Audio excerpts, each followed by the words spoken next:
TDLP సమావేశంలో CM Chandrababu కీలక వ్యాఖ్యలు చేశారు. వచ్చే ఎన్నికలకు సంబంధించి టికెట్లపై ప్రస్తావించిన చంద్రబాబు 2029లో టికెట్లు రావాలంటే పనితీరు మార్చుకోవాలని నేతలకు సూచించారు. మళ్లీ మనమే గెలవాలనే రీతిలో ఎమ్మెల్యేలు ఉండాలన్నారు సీఎం చంద్రబాబు.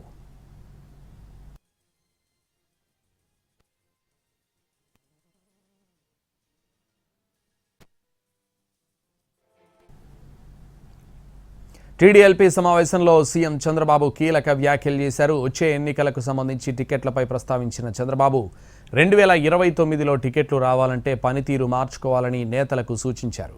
మళ్లీ మనమే గెలవాలనే రీతిలో ఎమ్మెల్యేలు ఉండాలన్నారు సీఎం చంద్రబాబు.